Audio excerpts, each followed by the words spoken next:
안녕하세요. 저는 부산대병원 약제부의 최인아 약사이고 외상 중환자실을 맡고 있습니다.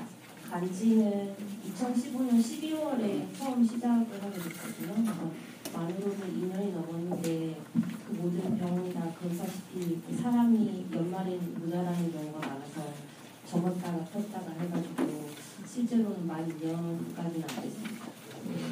제가 병원에서 이베노를 먹고 왔는데 너무 떨리네요. 제가 이런 저번에도 이해해 주시니까. 그래서 의뢰받은 게 PAD 가이드라인 의뢰를 해주셔서 이게 사실 내용이 굉장히 방대하거든요. 그래서 보시면 슬라이드가 엄청 많은데 일단 임상 시험했던 거는 그냥 빨리빨리 넘어가고 어쨌든 오늘 첫 시간이니까 흥미 위주로 하도록 하겠습니다. 그래서 이런 순서로 말씀드릴 거거든요. 맨 5번의 메디컬 디바이스는 아마 여러분들 그 자료에 없으실 건데 왜냐면 자료가 PPT가 너무 많아서 일단 그건 뺐는데요. 혹시 필요하신 분들이 있으면 개인적으로 말씀해 주시면 보내드리도록 하겠습니다. 이제 ICU에 약사가 대체 왜 필요할까? 약사 없어도 잘 살았는데 이런 교수님들도 계셨는데 요새는 이제 약사를 달라고 요청을 하시는 추세가 됐습니다. 왜 약사가 필요한지 한번 생각을 해보겠습니다. 이제 ICU는 정신관리를 요하는 급성 기능부전 환자를 수용해서 24시간 체제로 관리를 하는 그런 병동이죠. 그래서 약도 엄청 많이 쓰고 사람도 많이 달라붙어 있고 환자들도 엄청 시비어한 환자들이 많습니다. 그래서 이 환자들이 죽기 직전에 잠깐 들렀다가 영안실로 가는 그런 곳이 아니고 열심히 케어를 해서 다시 이제 가족들한테 돌려보내주는 게 이제 ICU의 목표입니다. 그래서 환자들이 이제 ICU에 한 2, 3주 있다가 회진 볼 때 이제 일반병실로 옮기겠습니다 이렇게 말씀드리면 막 기쁨의 눈물을 흘리시고 하는 모습을 볼 수 있거든요. 그래서 최선을 다해서 이제 가족들한테 돌려보내드리는 게 목표고 이제 과에 따라서 이제 분류가 많이 나누어지고요. 그리고 쓰는 약제도 차이가 많이 나거든요. 그래서 이제 본인 선생님들께서 하시게 ICU에 맞는 이제 케어를 공부하시고 또 그에 맞는 약제를 공부하시고 하면 되겠습니다. 그리고 다학제 면담팀이 이제 좋은 치료 결과를 낸다는 건 이제 논문으로도 이제 많이 나오고 있고요. 그리고 중환자실 적정성 평가를 할 때 다학제 회진을 하는 게 이제 평가 항목에 포함이 되어 있거든요. 그래서 이제 다학제 진료가 이제 중요성이 대두가 되고 있는데 저희 중환자실 중에 물리치료사 선생님이랑 회진을 두시는 그 ICU가 있어요. 그럼 물론 물리치료사 선생님도 도움이 충분히 되시겠지만 그래도 약사가 꼭 필요한데 그 이유는 이렇게 많은 약들을 주렁주렁 달고 환자들이 있기 때문인데요.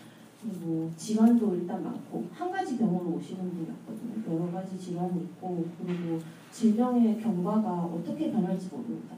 오늘 있던 환자가 내일 가보면 없어져 있고 이런 경우도 많고요. 그다음에 약도 워낙에 많이 씁니다. 그리고 많은 약을 쓰다 보면 메디케이션 에러도 생길 수 있고 그리고 또 ICU 환자들은 워낙 불안정하기 때문에 부작용이 정말 잘 생기거든요. 책에서만 볼 수 있었던 부작용들을 경험하실 수 있습니다. 그래서 이제 약을 주기적으로 모니터링 해주고 중재해주는 약사가 꼭 필요한 곳입니다. 그리고 중환자 영역 시험을 보실 분들이 많이 계시다는 말씀을 듣고 제가 중환자 영역 시험을 준비하시는 것을 좀 준비를 하겠습니다. 일단 그 ICU를 어떻게 시작하게 됐냐 이런 질문을 많이 받아서 제가 잠깐 말씀을 드릴 건데 저는 2010년부터 2013년까지 만 3년이 넘게 야간전담 약사로 일을 했었거든요. 부장님이 오셔서 왜 너는 그렇게 야간만 하느냐 주간으로 좀 와라 그래서 주간 약사를 변경하고 임상을 TBM을 하게 됐어요. TBM을 하다 보면 발코나이징 TBM을 저희는 주로 하게 되는데 하다 보면 중환자실 환자들은 차트를 많이 보게 되죠. 그래서 중환자실에 있는 환자들은 참 재밌고 언스테이블하고 이런 흥미를 가지다가 ICU 오프라인 수업을 좀 듣게 됐고 오프라인 수업을 하고 나면 실습을 하게 됐거든요. 자꾸 이제 연세대 세브란스 병원에 실습을 가게 되었습니다. 거기서 실제로 이렇게 회진도는 모습은 못 봤는데 이제 여기가 안병동 암 환자들 중환자실이 따로 있는데 이제 캔서 ICU가 처음 오픈할 때 약사가 이제 인볼브가 처음부터 됐다고 하더라고요. 그래서 약사가 중환자실에 있는 게 당연하고 그런 점들이 좀 인상이 깊었거든요. 근데 이제 갔다 와서 부장님께서 그래 실습이 어땠든 이렇게 말씀하셔갖고 처음부터 약사가 들어가니까 잘 굴러가는 것 같더라 이렇게 말씀을 드렸더니 그럼 우리도 외상 ICU가 오픈을 하니 바로 들어가자 이렇게 그래서 바로 번개불에 콩 먹듯이 정말 2주 정도 만에 진행이 됐거든요. 그리고 이제 실장 교수님하고 이제 수관의사 쌤하고 이제 미팅을 딱 3번을 하시고 자 이제 오픈을 할 거니 서울대병원 가서 중환자 양료를 어떻게 하는지 보고 오거라 해가지고 보고 그래서 이제 업무를 2015년 12월부터 시작을 하게 되었어요. 저희 중환자 T1, TIC1인데요. 그럼 환자들이 다 이렇게 개별적으로 방에 이렇게 분리돼서 들어갈 수 있도록 되어 있거든요. 그래서 이거에 대한 장점이 참 많을 때는 차차 말씀을 드리도록 하겠습니다. 그래서 이제 그래서 전문약사 시험 준비하실 때는 이론 80시간이랑 실습 80시간이 필요하신데 이제 이론 80시간은 지금 듣는 수업이나 뭐 학회 이런 걸로 채우시면 되고 실습은 이제 병원에서 자체 교육한 거랑 뭐 해당 분야 관련한 업무 근무한 시간수 이런 걸로 채우시면 되는데 이론 80시간은 뭐 감염이나 영양 이런 것도 중환자의 일부이기 때문에 그런 것들도 다 인정이 되거든요. 그래서 참고하시면 되시고 그래서 이제 이수 증명서를 내야 되는데 제가 이제 학회 갔다 와서 영수증을 많이 잃어버려가지고 이거는 채우느라 좀 고생했거든요. 그래서 영수증 같은 거를 잘 모아두시는 게 좋겠습니다. 그리고 이제 그 대한중환자의학회 그 홈페이지 가시면 저 학술대회라는 란이 있는데 학술대회 말고도 연수교육도 되게 많거든요. 그 연수교육이 한 2-3시간 하는 거는 이제 지역에서도 많이 열리고 내용도 재밌는 게 많기 때문에 관심 있으신 분들은 저런 거를 들으면서 이제 교육 시간을 채우시면 되겠습니다. 그리고 이제 공통은 여기 그 종양 전문약사 따신 분들이 많다고 해서 네, 잘 아시겠지만 객관식 10문제가 나오고 그다음에 전공은 60문제가 나옵니다. 제가 시험 칠 때는 주관식이 있었는데 이제 그 다음에는 없었더라고요. 그래서 그럼 이제 시험 범위는 병원약사에서 참고 문헌을 공지를 하는데 저 PDF 파일이 다 이제 참고 문헌이거든요. 근데 이제 가이드라인인데 저거를 다 읽으려면 시간이 엄청 오래 걸리고 저기서 레코멘드 위주로 보시고 그다음에 책들이 있는데 ICU부 책은 영어로 돼 있긴 한데 참 내용이 괜찮고 영어도 이렇게 어려운 영어가 아니거든요. 그래서 혹시 관심 있으신 분들은 저 책을 한 권 사셔서 심심하시고 이렇게 좀 보시면 좋겠습니다. 그리고 전문약사 역할 및 가이드 저거 병원약사에서 나오는 책인데 저기서 똑같이 몇 문제가 나오거든요. 그래서 3-4문제 나왔던가. 그래서 저 책도 꼭 보시길 추천드립니다. 그리고 이제 그래도 막 시험 문제가 어떻게 나올지 너무 불안하다 막 이러신 분들은 그 ACCP 홈페이지 가시면 저 정리본이 있는데 저기 연습 문제가 좀 실려 있거든요. 저 연습 문제랑 똑같은 문제가 몇 문제 나오더라고요. 그래서 저런 것도 한번 보시면 도움이 됩니다. 이제 저희 병원에서 ICU 양로를 하는 케이스 같은 거를 보여드리려고 합니다. 일단 그 전담팀의 약사가 들어가면 모니터링을 하면서 이제 환자 상태 같은 것도 이제 의료진과 같이 확인을 하고 뭐 필요하면 그 자리에서 바로 처방을 중재하고 중재 내용을 간호사한테 바로 전달하고 그런 일들을 하고 기본적인 일이고요. 그다음에 TPM 컨설트 만약 환자가 경구를 먹을 수 없을 때는 이제 TPM 컨설트도 필요하고 그리고 만약에 영양사가 없는 ICU가 있으면 EN도 이제 약사가 좀 중재를 해주는 게 좋거든요. 왜냐하면 투석을 하는 환자들이 신부전 시기를 먹고 이런 경우가 있는데 그러면 이제 단백질이 많이 부족하게 되거든요. 그래서 EN도 좀 신경을 써주면 좋고 그다음에 TDM 실제로 하시는 병원이 많나요?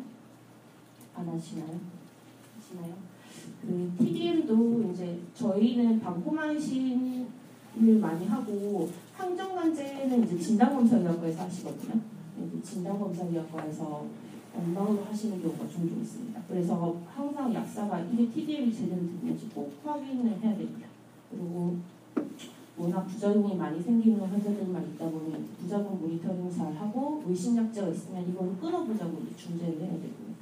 아니면 이제 새로 나오는 약물 같은 게 있으면 뭐 그런 약물에 대한 정보나 아니면 의료진이 나 뭐 헤파토토닉이 원내에 뭐가 있는지 알고 싶다 이러면 정리해서 드리고 뭐 이런 일들도 하고 아니면 이제 원내 의료진 교육도 하게 되는데 참 교수님들 모시고 하는 거라 부담스럽긴 한데 어쨌든 이것도 중원사 약사예요.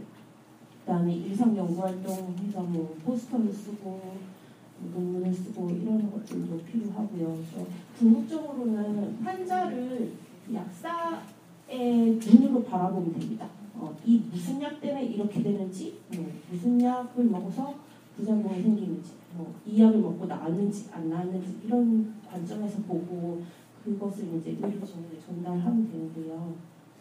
이제 저희 실제 업무하는 시간인데 일단 출근은 7시 반까지거든요. 공식적으로는. 이제 맨 처음 업무를 할 때 6시, 5시 반 이렇게 나왔어요. 왜냐하면 뭘 물어볼지 모르고 뭐가 뭔지 잘 모르기 때문에 일단 근데 어쨌든 7시 반이 출근 시간이고요. 그래서 이제 8시부터 회진을 돌게 됩니다.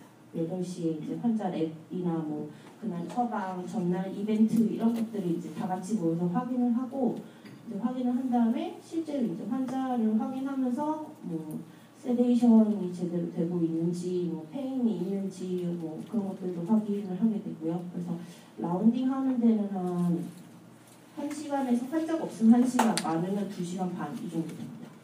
그리고 라운딩 끝나면 이제 TIC1 스테이션에서 모니터링 못한 거라든가 아니면 뭐 의료진 요청 사항이 있었으면 그런 것들을 처리를 하고 환자가 너무 없는 날은 그냥 약제로 돌아와가지고 뭐 밀린 포스터를 쓴다든가 뭐 이런 일을 합니다.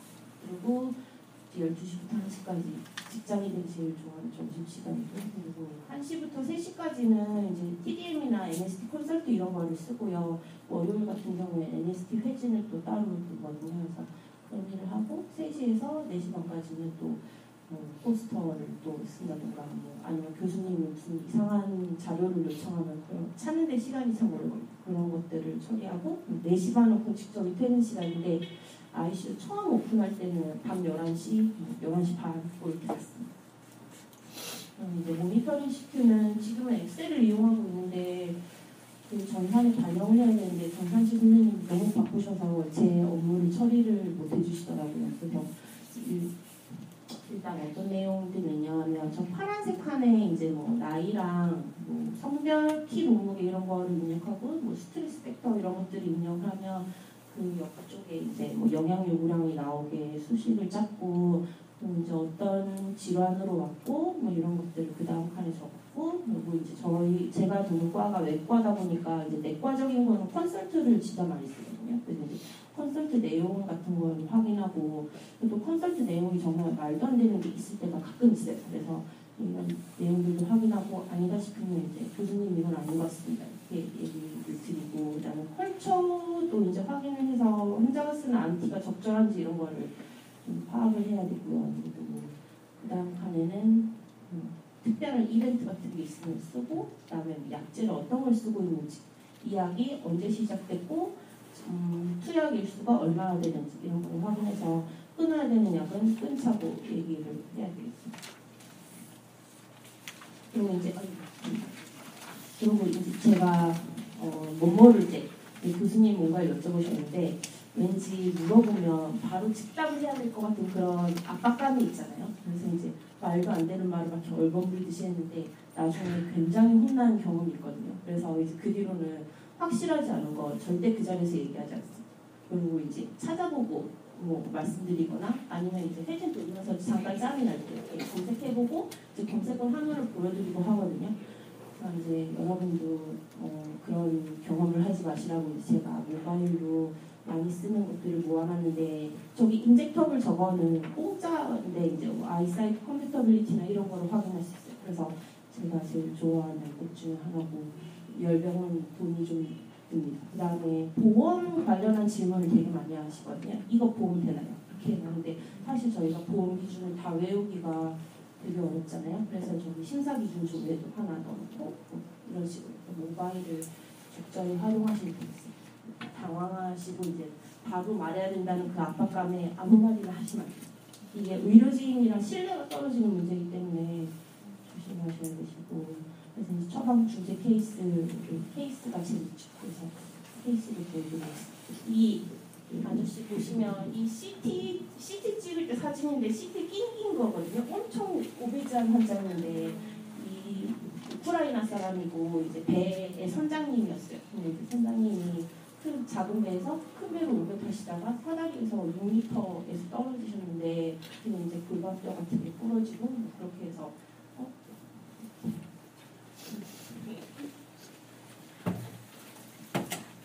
그래서 이제 내원을 하시게 됐습니다. 퇴원하실 때도 그러니까 오실 때 170kg였거든요. 근데 퇴원하실 때도 120kg인가? 뭐 한 50kg는 빼셨죠. 근데 이 휠체어가 맞는 게 없어서 휠체어를 특수 제작을 하셔가지고 그걸 타고 우크라이나로 돌아가셨는데요. 이분이 이제 중환자실 들어오면 막 언제 수술할지 모르고 하니까 처음에 금식을 좀 하게 되거든요. 그래서 금식을 하다가 환자가 뭐 집에 가고 싶다고 하고 생떼를 부려가지고 집에 보내서 하고 MPO를 이제 해제를 하고 물을 좀 먹게 하자 했는데 물을 너무 많이 드신 거예요. 한 번 드실 때 2리터씩 해가지고 몇 번을 드셨거든요.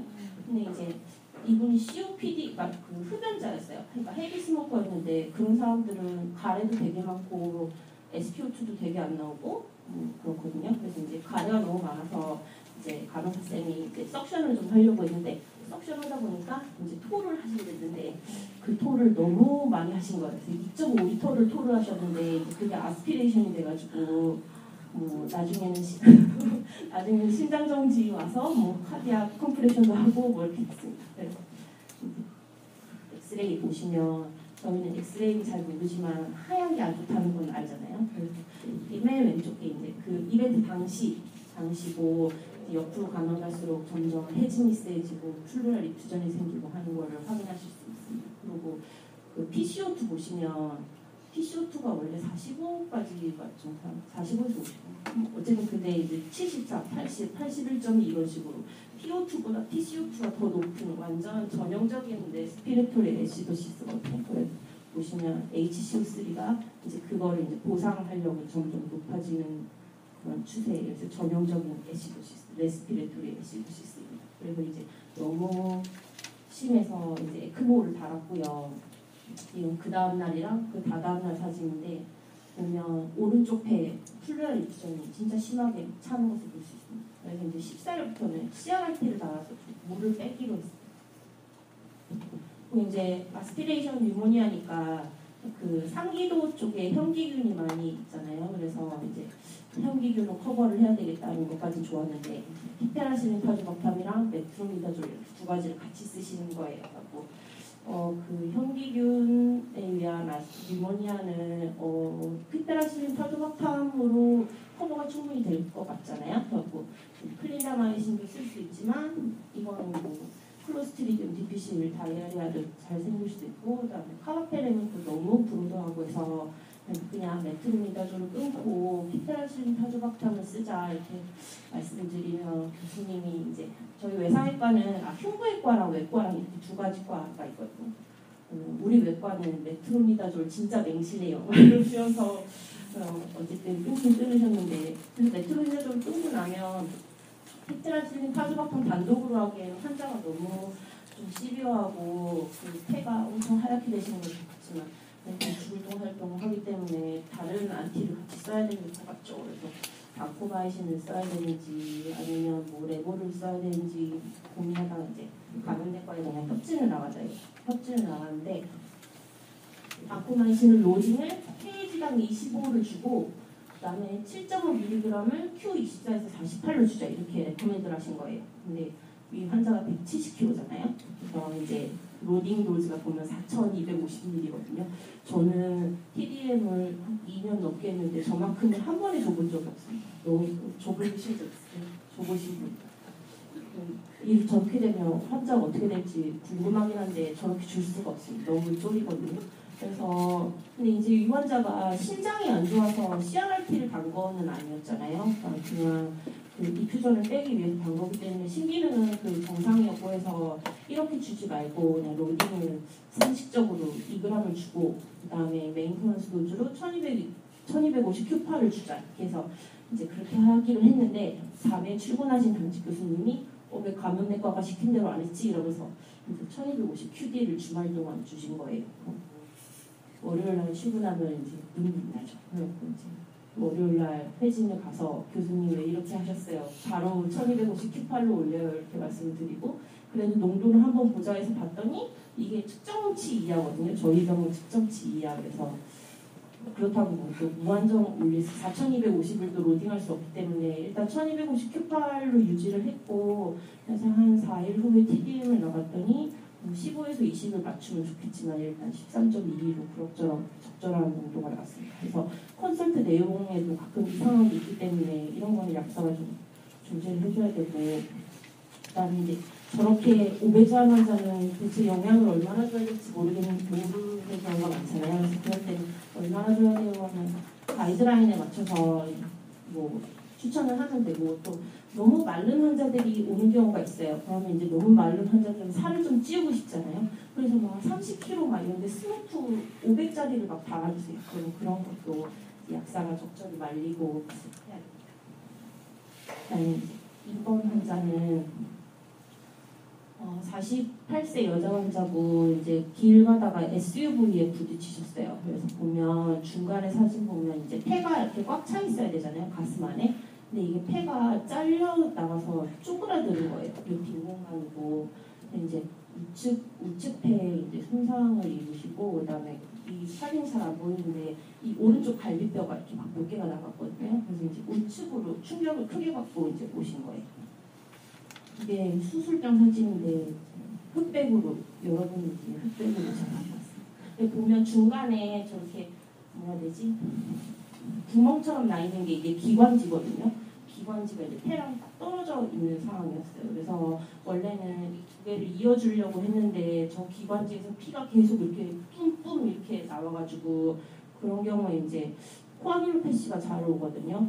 그래서 이제 어쩔 수 없이 한쪽 폐를 그냥 제거할 수밖에 없었고 이제 출혈이 너무 심해서 DIC가 있어가지고 안티스롬빈을 사용을 하게 됐고 그다음에 이제 폐가 한쪽이 남았는데 그 한쪽 남은 폐도 너무 이제 충격을 받아서 이제 멍이 들었다고 하는 컨투전을 많이 입은 거예요. 그래서 이제 에크모도 적용을 하게 되었습니다. DIC 랩을 해야 이제 안티스롬빈이 보험이 되거든요. 그래서 이제 안티스롬빈 보험 기준에 잘 이제 적용이 되는지 뭐 적용이 안 돼도 일단 랩을 하고 쓰시는 교수님들이 있거든요. 그래서 그럴 때는 보험이 안 되는데요 하고 이제 잘 설득을 해야 되고 그리고 이제 이게 안티스롬빈이 허가사항을 보면 뭔가 되게 복잡하게 써 있는데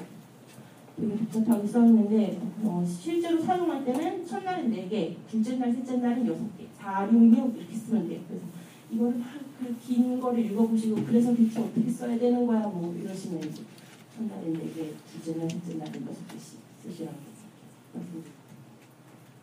이제 환자가 좀 블리딩 컨트롤이 되고 안정이 돼서 헤파린을 사용을 하게 되는데요. 이제 에크모 돌리다 보면 클라시 잘 되니까 헤파린을 쓰게 되는데 이게 에크모 오시즈메이커인데 보시면 까맣게 막 점이 보이실 거예요. 저게 클라시거든요. 그리고 이 환자가 헤파린을 쓰고 3일째부터 이 클라시 생겨서 헤파린 인듀스드 스롬보사이토페니아를 의심을 할 수 있죠. 그래서 이제 포틱 스코어라고 해서 이제 HIT를 진단하는 툴이거든요.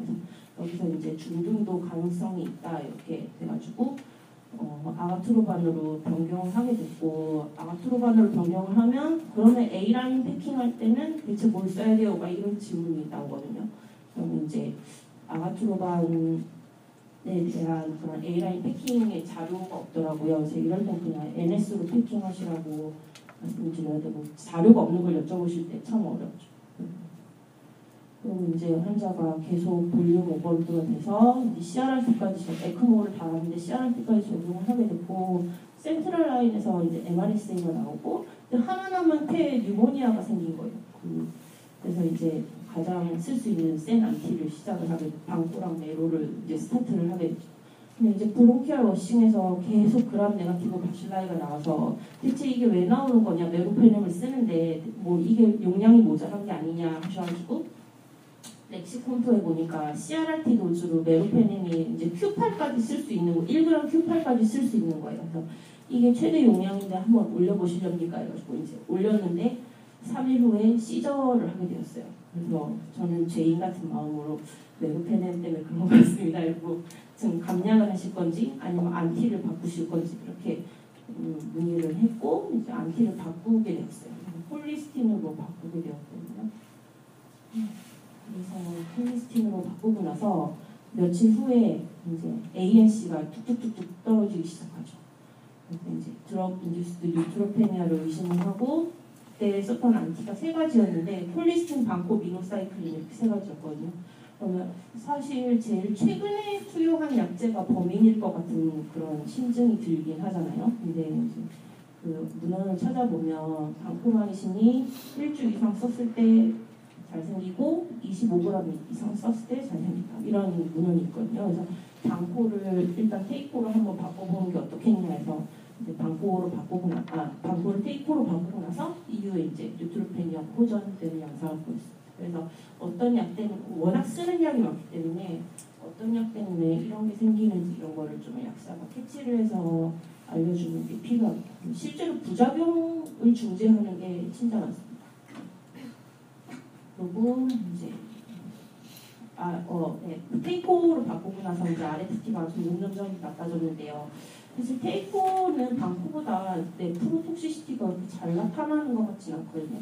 근데 이제 이럴 땐 그냥 폴리스틴이 제일 유력한 범인이기 때문에 폴리스틴을 네뷸라이저로 바꿔보시는 게 어떻겠냐 해가지고 이제 네뷸라이저로 바꾸고 이후에 이제 호전이 되는 양상이고 그리고 이제 MRS의 박테레미아가 음정이 안 돼서 여기 이제 리네솔리드까지 들어요. 리네솔리드에 콜리스틴 네뷸라이저 이렇게 사용하시게 됐어요. 근데 환자분이 중환자실에 한 달이 넘게 누워 계셨거든요.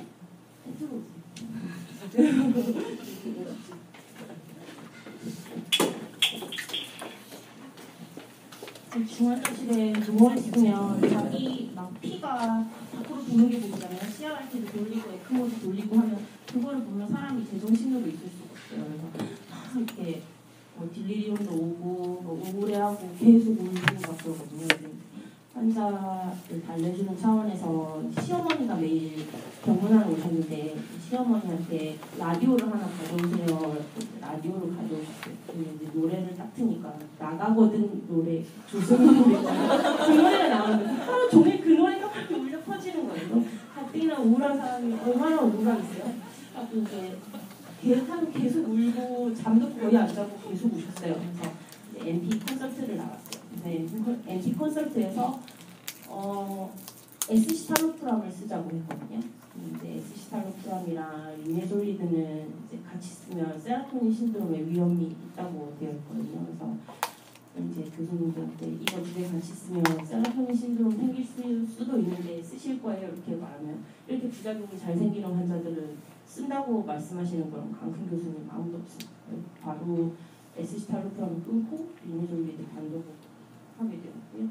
그다음에 세 번째 케이스인데 이거는 많이들 뉴스에서 접하셨을 거예요. 삼성중공업에서 5월 1일 날 크레인 사고가 나서 이제 많은 분이 다치셨는데 이제 저희 병원 외상후과 이때는 완전 비상이었거든요. 마취과 선생님들 집에 못 가고 엄청 비상이었는데 딱 3명이 왔어요. 3명이 왔는데 한 명은 앰뷸런스 안에서 돌아가시고 두 분이 오셨는데 그 두 분이 진짜 대박 환자였어요. 그렇고 그분 중에 한 분을 보여드리겠습니다.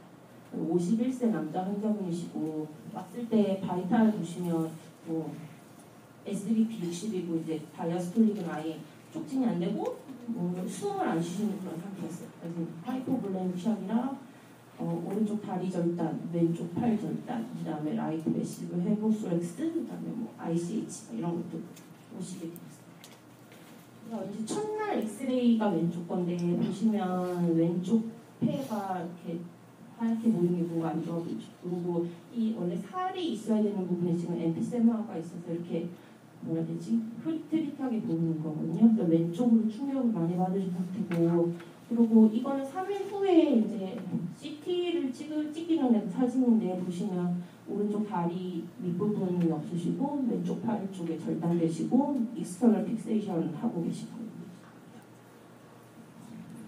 그래서 이제 이거는 그 사진이 좀 기록이 많이 남아 있어서 이제 환자가 중환자실에 입실하기 전까지 과정을 좀 보여드리려고 하거든요. 그래서 그나마 제일 징그러운 게 덜한 사진으로 보였어요.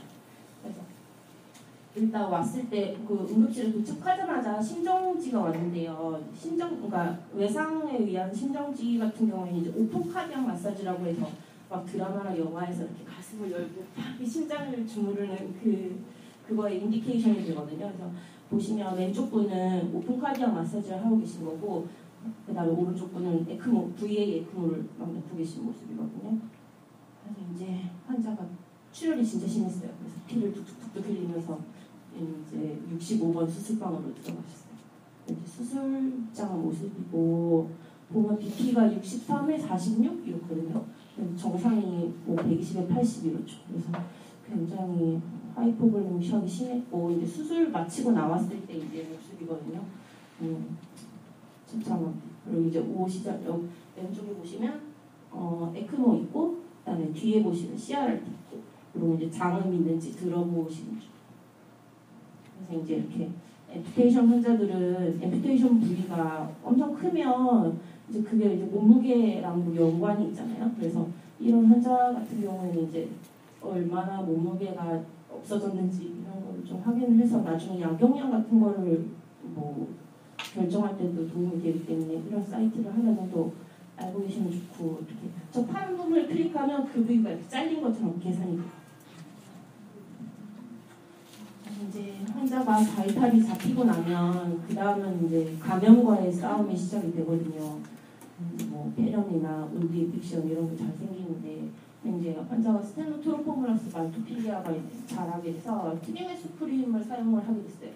트리메수프림이 허가사항에 보시면 한 앰플당 150ml에 믹스하게 되어 있거든요. 근데 그 용량이 사실 되게 많잖아요. 뭐 4앰플 QID 하면 총 16개 맞으시는 거니까 그러면 볼륨이 뭐 한 2리터가 넘죠. 그래서 이 인풋이 많은 게 사실 ICU 환자한테 도움이 안 되기 때문에 이제 의료진 마음대로 볼륨을 줄여서 믹스를 해서 막 주죠.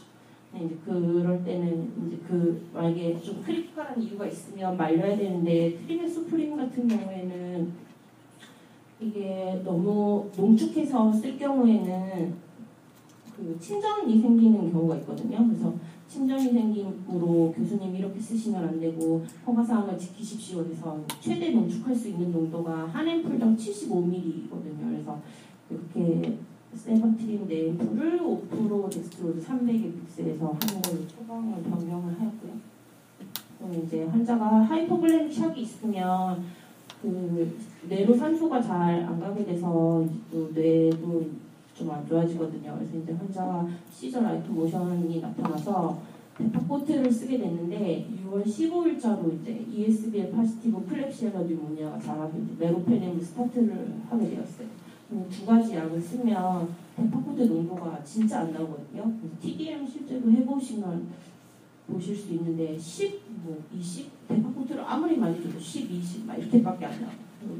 밑에 보시면 24시간 이내에 이 상호작용이 발생하고 농도는 82%, 66% 이렇게 크게 감소한다고 되어 있죠. 그래서 이럴 때는 두 약 중에 한 약제를 이제 변경을 해야 되는데 사실 메로페넴을 대체할 수 있는 약제가 많지 않죠. 그래서 이럴 때는 데파코트를 케프라로 바꾸든지 변경을 하면 되고, 근데 의대에서 계속 펑거스가 자라게 되었는데요. 드레싱을 열심히 했는데도 펑거스가 계속 자랐습니다.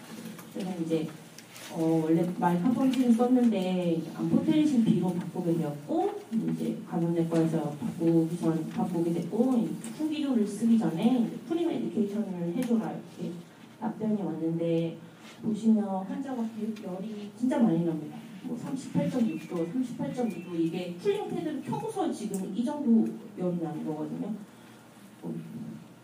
그래서 이제 센트럴 라인을 빼야 되겠다 교수님이 이제 작정을 하셨는데 그 암포테이션 B는 센트럴 라인이 아니고 말초로 주면 이제 뭐 플레바이티스 이런 게 잘 생기기 때문에 중심정맥으로 주는 게 추천이 되거든요.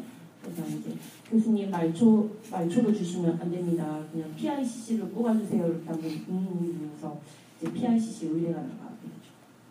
그리고 이제 Y사이트 컴패터빌리티도 꼭 확인하셔야 되는데 이 환자가 통기전을 줄 때 메로페넴을 이제 컨티뉴어스 인퓨전을 하게 되었거든요.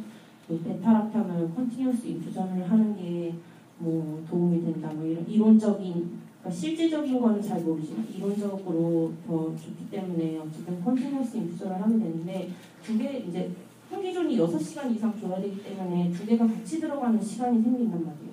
근데 이제 두 가지가 이제 인컴패터블한 걸로 되어 있어서 홍기종이 NS랑 만나면 이게 침전이 생기는 것도 이론이 어찌는지 잘 모르겠지만 어쨌든 인컴패터블하기 때문에 그 메로페넴 투여 시간을 좀 바꾸자고 해서 두 개가 안 겹치게 들어가게 중재를 간호사를 통해서 하게 됐고 그다음에 환자가 딜라트는 SR을 먹고 있었거든요. 그래서 이제 처방을 딜라트는 6.25 타블렛으로 8ml를 처방해줬어요. 조제할 수 없는 용량. 그래서 원래 그냥 뭐 약사가 실제로 그 사물약을 관리하지 않는다면 병동에 전화해서 선생님 이거 용량 이상이야 그러면 간호사가 맞아요 그냥 주세요 뭐 이렇게 하면 우리는 좀 힘들게 조제하고 말려야 되잖아요. 근데 이제 약사가 환자가 먹고 있던 약이 어떤 약인지 알기 때문에 SR 8ml를 먹을 때는 6.25, 0.5태 BI도 바꿔야 된다. 이렇게 하면서 이제 그 관련 문헌을 교수님한테 보내주면 교수님 미안합니다. 잘 몰랐다. 이렇게 하시면서 처방을 바꿔주시죠. 그리고 처방 케이스 4번은 그 TDM 관련한 내용인데 이 총각은 25살인데 자살을 하려고 자기 배를 막 찔렀어요. 근데 이런 사람이 되게 많아요. 외상에 거의 그런 사람들. 그래서 자기 배를 막 찔렀는데 그래도 잘 안 돼서 이제 뛰어내린 거예요. 그래서 지나가는 사람에 의해서 발견됐고 중간에 보시면 오른쪽 신장이 이렇게 막 뜯어진 그런 게 보이시죠? 그래서 라이트 키드니 인저리가 있어서 보시면 혈류가 엄청 심하게 나왔었거든요. 이제 그래서 이 아이도 하이폭식 브레인 데미지를 입어서 이제 시저를 좀 하게 되었어요. 이제 발포레기시드를 400ml Q8로 이제 IV로 맞았는데 맞고 나서 4시간 후에 시저가 생긴 거예요. 그리고 이제 그 시저가 생겼을 당시에 이제 체열을 해서 봤는 건 65.87 정도 나왔어요. 근데 이제 트로프 레벨 그래서 이제 일단 시저를 했으니까 교수님이 몰라서 600으로 증량을 해줬어요. 밤에 저녁에. 그래서 600ml Q8로 했을 때 이제 좀 치료범위 상한이 생길 것 같은 거예요. 그래서 이제 500ml로 좀 줄여서 주시면 어떻겠냐 이렇게 말씀을 드리고 이제 억셉트가 됐고요. 500ml로 한 6번을 맞고 TDM이 나왔어요. TDM이 57.63이었거든요. 제가 봤을 땐 엄청 적절한 농도인 것 같은데 진단검사의학과에서 이게 독성 농도이므로 금일은 스킵을 하고 이후에 400ml BID로 저를 이렇게 한 거예요. 제가 말도 안 된다, 현용량을 줘야 된다. 그럼 교수님은 굉장히 혼란스럽죠. 진검의 말을 믿어야 약사의 말을 믿어야 된다. 그래서 400ml Q8로 중간 400ml 쓰시고 그러고 나서 이제 다시 TDM을 했는데 역시나 농도가 낮죠. 그래서 역시 TDM은 약사한테 맡기는 게 좋아. 제가 추천해드리는 건 이제 아주 잘 믿으십니다. 그리고 이제 그리고 약물 정보 같은 거는 뭐 신약 들어오는 거나 아니면 품절되는 약 있잖아요. 예를 들면 벤트를 하는 사람이 있었는데 이제 그 림백스를 쓰고 있었는데 림백스가 품절이 걸렸어요. 교수님 림백스가 품절이 걸려서 조만간 코드가 다칠 겁니다. 그러면 그 환자 앞으로 막 이렇게 끊어놓고 그러면 안 되지만 그런 것들도 있고 그다음에 오프라벨 유즈는 진짜 좀 자료가 찾기 어려운데 필요한 건 찾아드려야 되고 그다음에 뭐 유사약제 비교표 뭐 이런 것들도 해드릴 때가 있어요. 그래서 뭐 아스페린 가이드라인을 요약해가지고 강의를 해달라 뭐 이것저것 뭐 노보7 용법 용량 그러니까 블리딩에 사실 노보7이 인디케이션이 없잖아요. 이런 것들은 다 논문을 찾아가지고 이렇게 만들어야 되거든요. 이렇게 만들어서 제공을 해드리고 있습니다. 그리고 뭐 포스터 논문 이런 거 이번에 포스터를 하나 봤었는데 사진을 못 찍어서 이렇게 붙였어요. 그다음에 학생 교육도 담당을 하게 되는데 사실 학생들을 데리고 ICU에 가는 게 되게 어렵거든요. 일단 환자가 죽는 모습도 가끔 보게 되는 경우가 있고, 그리고 학생들이 이제 천진난만하잖아요. 가면 엄청 크게 떠들어요. 그래서 어떤 경우가 있었냐면, 여기 남자 선생님들이 계셔서 약간 죄송한데 그 성희롱은 아닙니다. 그 환자분이 수액을 많이 맞으셨는데, 남자분들 같은 경우에는 스크로툼이 이제 좀 피부가 말랑말랑하대요. 그래서 이제 이데마가 생기면 그 부위가 이데마가 엄청 잘 생긴다고 하더라고요. 근데 이제 스크로툼이 정말 애기 머리만하게 이렇게 부으신 거예요. 근데 학생들이 그걸 보더니 어머 저 사람 다리 사이에 혹이 있어! 그래서 엄청 큰 소리로 막 그러시는 거예요. 교수님 붙잡고 얘들아 저건 혹이 아니고 이런 이유에서 그렇단다 이러면서 얘기를 잘 해주시긴 하는데 어쨌든 학생들을 듣고 해주는 주는 게 참 힘들긴 합니다. 그 다음에 PAD 가이드라인에 대해서 말씀을 드리도록 할게요. 생각보다 시간이 빨리 지나가네요. 이 가이드라인을 기초로 했고, 이 가이드라인이 2013년도에 SCCM에서 발표한 가이드라인이거든요. 그래서 이 가이드라인을 한 번씩 꼭 정립해서 읽어보시기 바랍니다. 그래서 이제 그 SCCM에서 나온 PAD 가이드라인을 바탕으로 ICU 리걸레이션 캠페인이라고 해서 이제 이렇게 홈페이지가 있고, 여기 가면 A, B, C, D, E, F 번들이라고 해서 여기 보시면 프레임이 왼쪽에 있거든요. 그거에 대한 뭐 중재나 뭐 여러 가지 것들을 여기서 확인하실 수 있고, 이제 PDF로 예쁘게 돼 있어서 보기도 좋아요. 한번 들어가 보시고, 이제 페인과 엔자이어티와 딜리리움 3일체를 이루어서 아지테이션을 발생을 시키죠. 근데 아지테이션이 참 간호사 선생님들을 힘들게 하는 것도 있지만 실제로 환자가 아웃컴이 별로 안 좋아집니다. 그래서 이것들을 세 개를 잘 조절을 해서 환자가 캄하게 있다가 ICU를 나갈 수 있게 도와줘야 되는데, 근데 또 ICU를 나간다고 해서 딜리리움이 안 생기는 건 아닌 것 같아요. 일반 병동에 가도 뭐 오밤중에 뭐 밭에 콩을 심으러 가야 된다면서 할아버지가 막 소리를 지르시고 뭐 그런 경우가 되게 많거든요.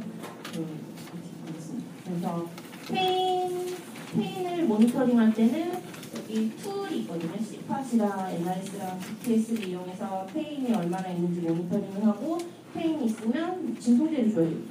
그리고 아지테이션이 있으면 라스나 사스를 이용해서 얼마나 아지테이션이 뭐 있는지 없는지를 확인을 한 다음에 아지테이션을 일으킬 수 있는 그런 요인들을 제거를 해주거나 아니면 뭐 약을 쓰거나 이렇게 해야 되고, 그다음에 딜리리움 같은 경우에는 CAM-ICU나 ICD-SC 같은 툴을 써서 이제 딜리리움이 있는지 없는지 확인을 하고, 이것도 이제 일으킬 수 있는 요인이 있으면 제거를 해주고, 그리고 만약에 그걸로 안 되면 약을 쓰고 이런 식으로 접근을 하게 됩니다.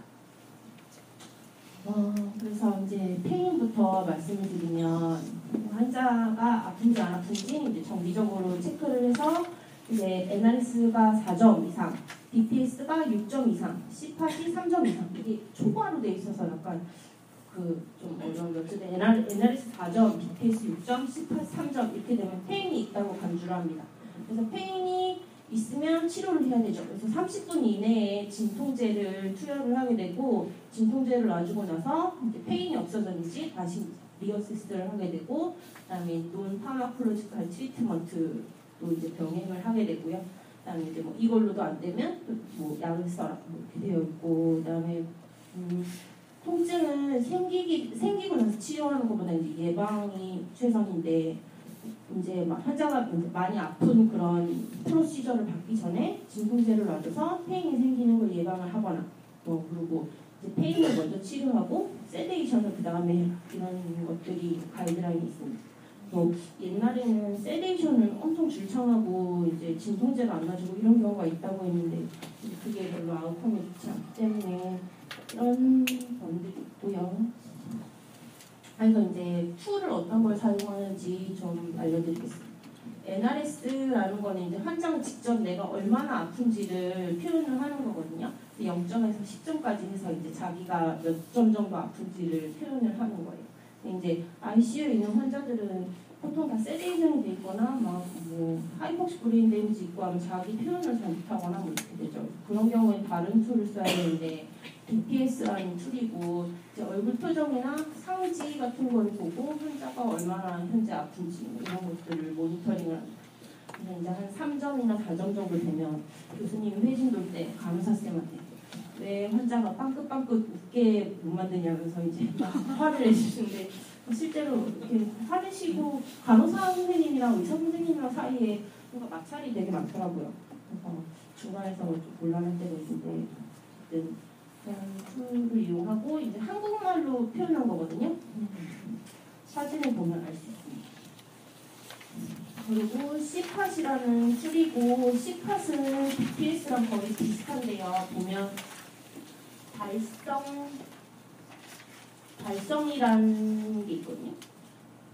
몸의 움직임과 발성 이렇게 있어요. 그래서 이런 것들이 추가가 된 툴이고 보면 BPS는 1점이 제일 낮은 건데 CPAT은 0점이 제일 낮은 거거든요. 그래서 이제 그 페인이 있을 때 점수가 BPS가 더 높게 돼요. 그다음에 이제 환자들이 아프면 뭐 호흡이 빨라지고 BP가 올라가고 하트레이트 올라가고 이런 현상이 진짜 있긴 있거든요. 그럴 때 펜타닐을 슈팅을 하면 정말 드라마틱하게 30초 이내로 캄해지는 것을 볼 수 있어요. 저 처음에 보고 막 우와 하면서 혼자 박수치고 막 이랬었는데 정말 신기하더라고요. 맨날 펜타닐 100마이크로그램 뭐 1000마이크로그램 막 이렇게 조제만 하다가 들어가는 거를 보니까 굉장히 신기한데 어쨌든 근데 이제 그 페인을 어세스할 때는 바이탈만 가지고 하면 안 된다는 게 여기서 말하는 거고 하지만 바이탈이 힌트는 될 수 있다는 거죠. 그래서 여러 가지 정황들을 봐서 바이탈도 별로 안 좋은데 뭐 환자가 임상부 찡그리고 있으면 페인이니까 페인 컨트롤을 해줘야 되는 상황이고 그래서 페인 컨트롤은 뭘로 해줄 것인가에 대한 내용인데 일단 IV 오피오이드가 중심입니다. 그래서 이제 뉴로패시 페인이 아닐 때는 IV 오피오이드랑 그다음에 그 마약성 진통제가 아닌 비마약성 진통제 두 개를 섞어주거나 아니면 IV 오피오이드 단독으로 주면 되고 그다음에 이제 신경성 통증이 있을 때는 가바펜틴이나 카오마제핀에다가 IV 오피오이드를 주거나 그리고 뭐 앱도미널 에이오틱 아뉴리즘을 리페어를 하거나 뭐 리프렉처가 있거나 할 때 이제 소레식 에피두라를 쓰면 도움이 된다는 내용이고 그리고 이제 이건 특수한 상황일 때 이제 어떤 IV 오피오이드를 결정할 것인가 이런 거에 대한 내용이거든요. 그래서 이제 신장이 별로 안 좋은 환자들일 경우에는 이제 펜타닐을 쓰거나 하이드로몰폰을 쓰는 경우가 선택을 해야 되고 근데 몰핀이 액티브 메타볼라이트가 있는데 이제 그게 신장으로 배설이 되기 때문에 이제 신부전 환자들은 몰핀을 쓰면 별로 좋지 않습니다. 하이드로몰폰 같은 경우에 액티브 메타볼라이트가 없어서 선택이 가능하고요. 그다음에 어큐트 브론코스페즘이 있는 경우에 몰핀이 히스타민 릴리즈를 할 수가 있어요. 그래서 이제 몰핀보다 펜타닐을 쓰는 경우가 더 도움이 되고 그다음에 그 인터미턴트 볼루스 세라피를 하고 싶다, 뭐 컨티뉴어스 인퓨전이 하기 싫다 이럴 때 이제 몰핀이나 하이드로몰폰이 펜타닐보다 더 낫고 왜냐하면 이 두 약제가 반감기가 더 길거든요. 그다음에 멀티오간 디스펑션이 있을 때는 뭐 많이 아시는 레미펜타닐을 사용하시면 얘가 이제 신배설이나 뭐 간배설 이런 거에 영향을 받기 때문에 레미펜타닐을 사용하시는 것이 좋겠습니다. 레미펜타닐이 여러모로 좋은 약제인데 문제가 가격이었거든요. 근데 이제 얼마 전부터 이틀까지는 보험이 되기 때문에 선택을 할 수 있고요. 그다음에 IV 오피오이드를 어디로 줄 것인가에 대한 문제인데 일단 ICU에 있는 환자들은 GI 펑션이 많이 떨어져 있습니다. 그래서 이제 피오약을 먹어도 잘 흡수가 안 되는 경우가 많거든요. 그래서 이제 가급적이면 약을 IV 루트로 주는 것이 도움이 됩니다. 크라비트 같은 게 사실 경구 투여를 하게 되면 흡수가 잘 된다고는 하지만 중환자한테서는 이제 그런 약효를 기대하기가 조금 어렵기 때문에 이제 일반 병실로 갔을 때 PO로 전환을 하고 ICU에 있을 때는 IV로 가급적이면 다 주는 것이 좋겠고요. 그다음에 또 SC나 IM 같은 것도 사실 고려를 해볼 수 있는데 환자가 이제 DVT 예방을 한다고 헤파린을 맞거나 그런 경우가 많잖아요. 그러면 이제 뭐 SC나 IM을 맞다 보면 헤마토마 같은 게 생길 수 있어요. 또 다른 프로그램이 될 수 있기 때문에 그냥 IV로 주는 것이 제일 권장됩니다. 그래서 이제 이거는 약제표인데 여러분들도 있죠. 이게 되게 조그맣게 보이는데요. 약에 대한 뭐 각각의 특성 같은 거거든요. 이제 펜타닐부터 보시면 펜타닐이 이제 몰핀보다 더 강한 포텐시를 갖고 있고요. 하이포텐션이 몰핀보다 더 안 생기거든요. 이제 72시간이 지나면 반감기가 점점 길어집니다. 그래서 이제 잘 안 깨는 경우가 있어요. 그래서 이제 오랫동안 맞아야 되는 경우에는 펜타닐을 좀 지양하는 게 좋겠고요. 그다음에 펜타닐이 드문 부작용이긴 한데 체스트월 리지디티가 생기거든요. 이렇게 되면 벤트를 위닝하는데 좀 별로 안 좋은 영향을 미칩니다. 그래서 환자가 이렇게 패도 괜찮은 것 같은데 벤트 위닝이 잘 안 된다 하면 펜타닐을 다른 오피오이드로 바꾸는 게 필요하겠고요. 잠깐 물 좀 마실게요.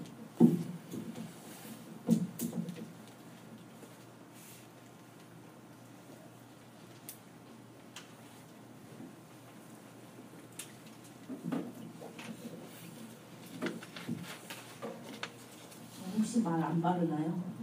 괜찮나요? 어디까지 했지? 펜타닐까지 했죠. 네. 그리고 하이드로몰폰 같은 경우에는 액티브 메타볼라이트가 없어서 아까 말씀드렸듯이 이제 몰핀을 쓰고 싶은데 심장은 별로 안 좋은 사람한테 이제 하이드로몰폰을 시도해 볼 수 있는데 얘는 할루시네이션이 되게 잘 생깁니다. 그래서 ICU에 사실 썩 좋은 약제는 아니겠죠. 그다음에 이제 몰핀은 싼 게 아주 큰 장점입니다. 근데 이제 하이퍼텐션이 잘 생기고 아까 말씀드렸듯이 히스타민 릴리즈가 이제 되는 게 좀 문제고요. 그다음에 액티브 메타볼라이트가 있습니다. 이것도 아주 안 좋은 점입니다. 이 반감기가 점점 길어지거든요. 그래서 그런 문제점이 있고 사도는 안 쓰니까 언급을 안 해요. 그다음에 레미펜타닌 같은 경우에는 신장이나 이제 간장에 영향을 안 받는 아주 좋은 약제입니다. 그리고 페치린을 ICU에서 잘 안 쓰거든요. 페치린은 반드시 ICU에서 내보내야 되는 그런 약제인데 이유는 얘도 액티브 메타볼라이트가 있거든요. 근데 그게 이제 CNS 스티뮬런트로 작용해요. 그래서 환자의 뭐 선망이나 에지테이션 이런데 악영향을 미칠 수 있기 때문에 페치린은 이제 안 쓰도록 이제 유도하는 게 맞고요. 그다음에 이거는 여러분도 봤죠. 이게 그 비만성 진통제인데 너무 다 잘 알고 계시는 거잖아요. 뭐 아세타미노펜, 뭐 케토프로펜 이런 거. 그러면 이거 혹시 필요하신 분이 있으시면 아까 보여드렸던 ICU 리버레이션 사이트에 가시면 다운받으시면.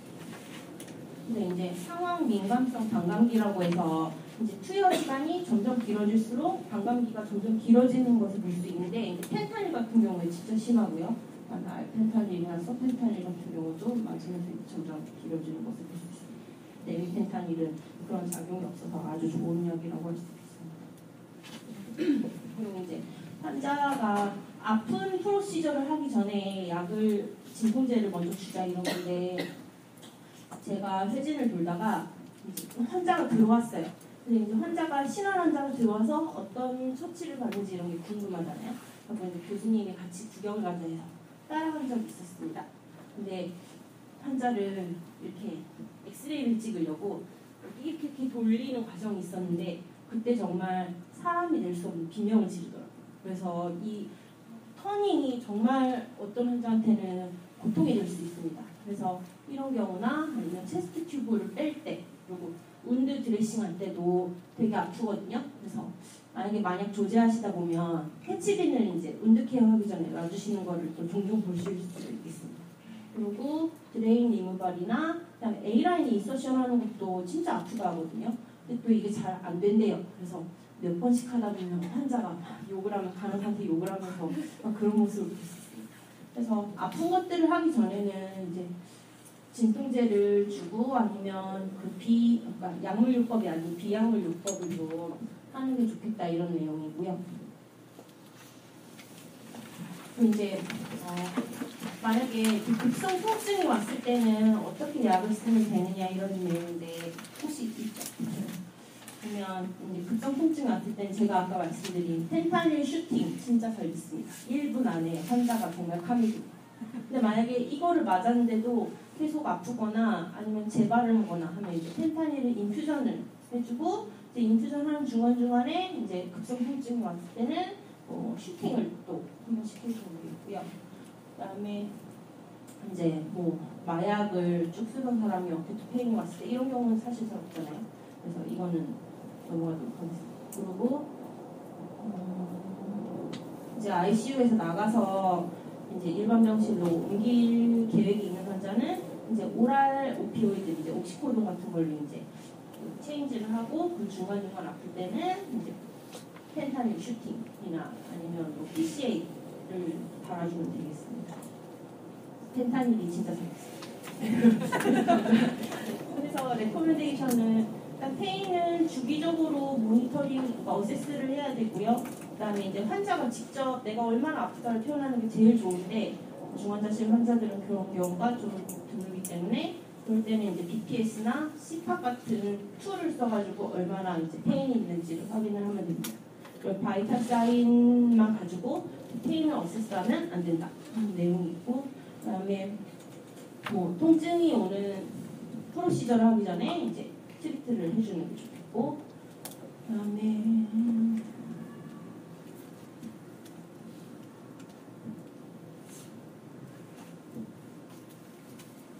오피오이드가 이제 1차 치료제로 추천이 되고요. 그리고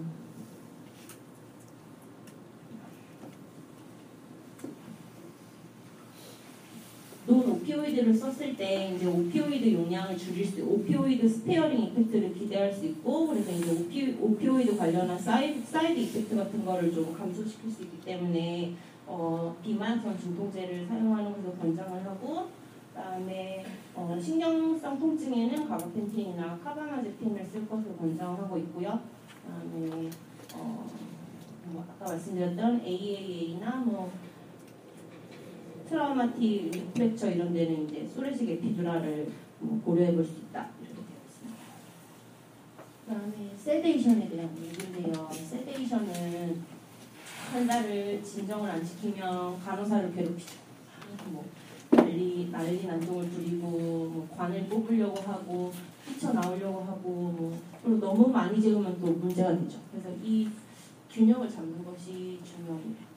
이제 세데이션을 그러니까 부적절하고, 그러니까 모자라게 시켰을 때 엔자이어티가 생길 수도 있고, 페인이 생길 수도 있고, 벤트랑 환자랑 이제 잘 싱크로나이제이션이 돼야 되는데, 막 환자는 환자대로 숨쉬고, 벤트는 벤트대로 뭐 넣어주고 하면 알람도 울리고, SPO도 안 나오고, 어쨌든 그렇게 됩니다. 그래서 이제 벤트랑 잘 맞춰서 숨 쉴 수 있게 적당한 세데이션이 또 필요하고요.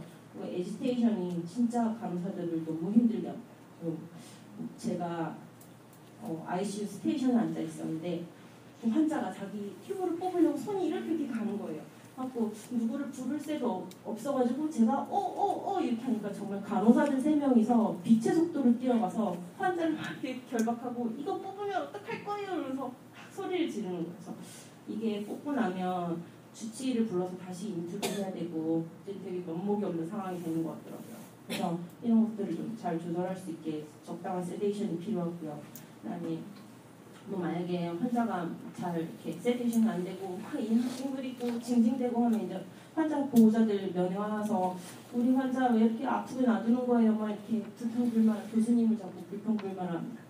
어쨌든 이런 안 좋은 점이 있고, 또 세데이션을 너무 많이 시키면 정말 안 좋은 건데, 메카니컬 벤틸레이션의 기간이 길어지고 ICU의 재원 기간이 길어지고, 그다음에 코스트도 더 많이 나오게 되고, 그다음에 이제 딜리리움이 오는지 안 오는지도 리벨레이션 할 수가 없죠. 환자가 완전 세데이션 되어 있으니까. 그다음에 서바이벌도 감소되고. 그래서 세데이션을 많이 하는 것도 굉장히 안 좋습니다. 이 뒤로 리서치 결과가 되게 많은데요. 읽어보시면 알 것 같고, 지금 슬라이드 같은 경우는 나왔거든요. 이거 하나만 약사가 이제 ICU 세데이션 가이드라인을 잘 지키는지 감시를 했을 때 메카니컬 벤틸레이션 듀레이션도 짧아지고 뭐 RCO 랭스 오브 스테이도 짧아지고 이런 아주 좋은 결과가 있습니다. 그래서 여러분들도 중환자실에 가시면 이제 세데이션이 환자가 잘 되는지를 한번 확인을 해보시기 바랍니다. 근데 이제 환자가 자고 있으니까 왠지 깨우면 민폐일 것 같고 그런 마음이 드는데 실제로 가서 깨워보면 이렇게 뭐, 누구님 이렇게 하면 잠깐 이렇게 눈 떴다가 한 10초, 20초 있다 다시 잠들어요. 그래서 이렇게 엄청 에지테이셔널 환자가 아니라면 한 번씩 깨워보는 것도 괜찮을 것 같습니다. ABC 트라이얼이라는 거는 이제 스폰테니어스 어웨이크닝 트라이얼이랑 스폰테니어스 브리딩 트라이얼이라는 두 가지를 합쳐놓은 거거든요. 그래서 환자를 매일매일 깨워보고 그 다음에 벤트를 위닝하려고 노력해보고 하니까 뭐 아웃컴이 좋았다 이런 내용이고요.